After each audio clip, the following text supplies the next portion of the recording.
Hey everyone, welcome back to the Clueless Dad. Today we're not talking about baby products, we're talking about fixing iPhones that have gotten wet. So this is an iPhone 7 Plus. Used to be waterproof, used to take it in a bath, no problem. A couple weeks ago I took it in the pool to take some pictures of my kid for a video for this channel. Actually worked fine for 2 days, and then 2 days after the pool, it decided to die because of water. So actually the camera got a little clouded up, and like 2 days later on the afternoon, I noticed it, and then the phone just decided to quit.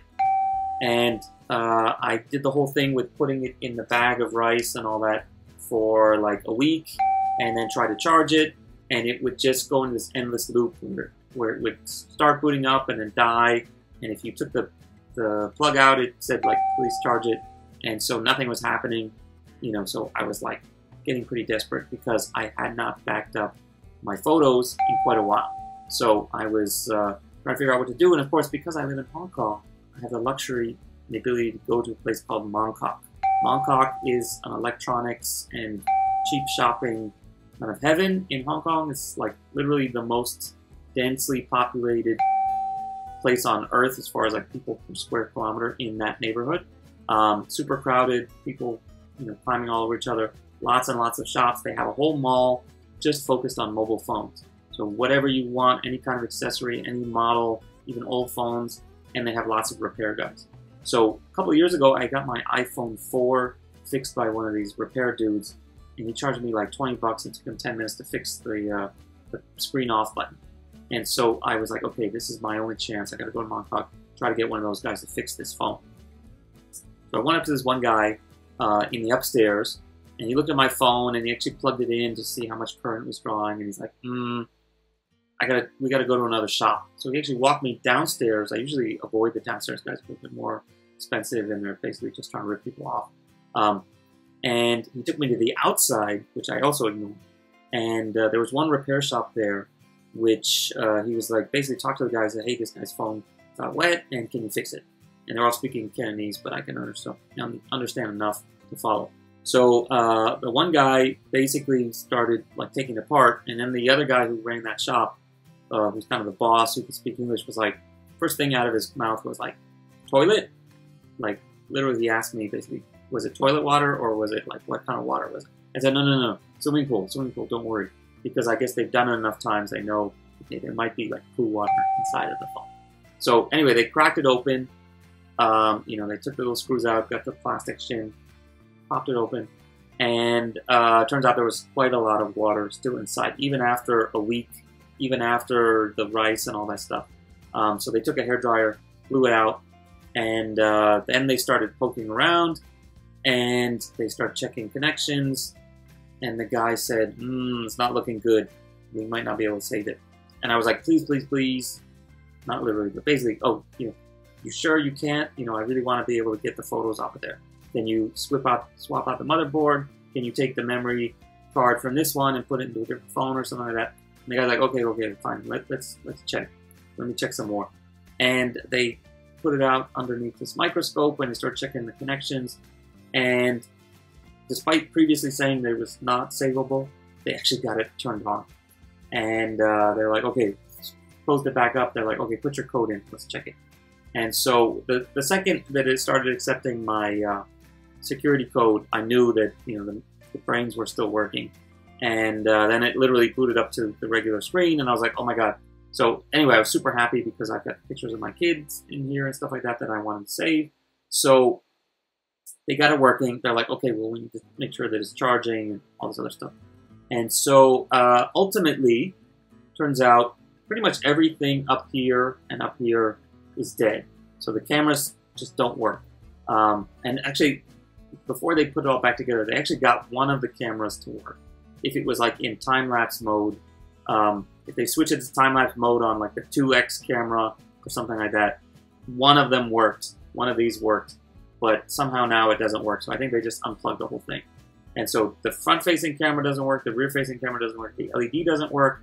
And actually, it turns out, I found out a couple days later, the speaker here, the earpiece, doesn't work either. And so, because I got a couple phone calls, and I was like, hello. And then they would hang up. Long story short, took them like a good 45 minutes. got it working, and then they warned me. They're like, okay, as soon as you get home, back this thing up. We have no promises, no guarantees that this is going to last. It's like it could be on its last legs, could turn off tomorrow. So whatever data you have on there, just back it up right away. I was like, okay, fine. And one of the things that they were checking while they were, putting it back together and then also charging it was it got extremely hot, I guess, on one of these sides, on the back.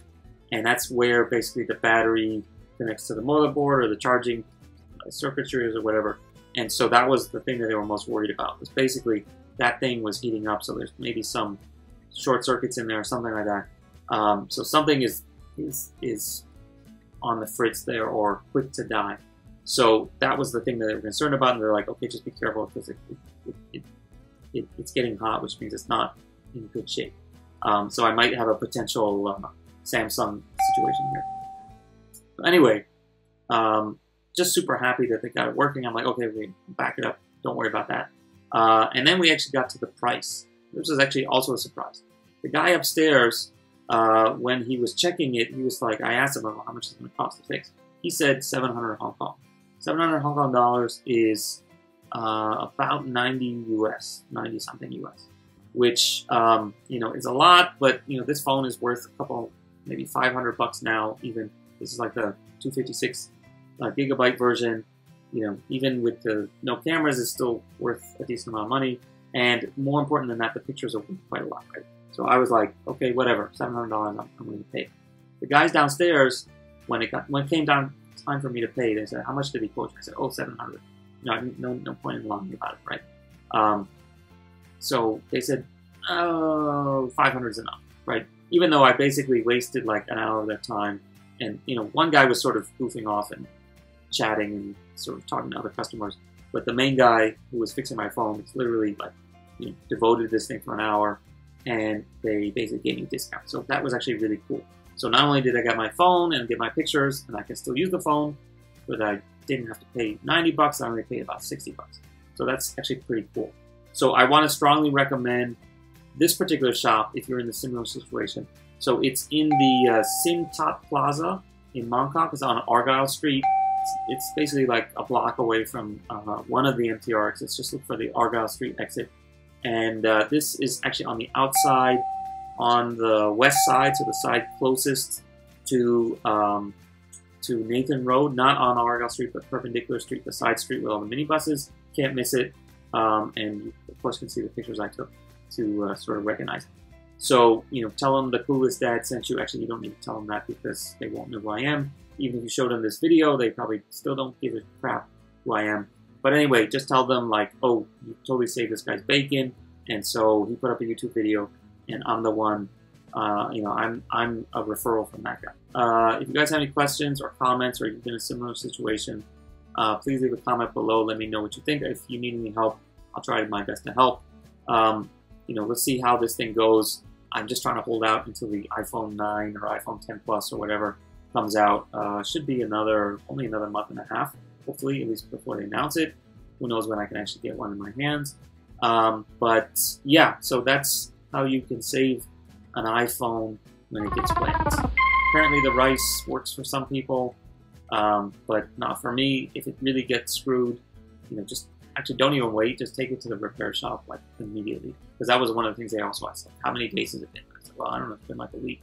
So they were not enthusiastic after I said that. So I think if it's like, oh, I just dropped it in the toilet or I just dropped it in the pool 10 minutes ago and still got some water in it, then they can just blow dry it out, all that stuff. So anyway, that's my word of advice. Okay, so that's it. Please check out our other videos if you're interested in baby products and consider subscribing. See you guys next time. Having this stroller with me all the time up in the overhead bin. As soon as we get off the plane, pull it out, unfold it, and walk off. Literally that could save you 15-20 minutes right there.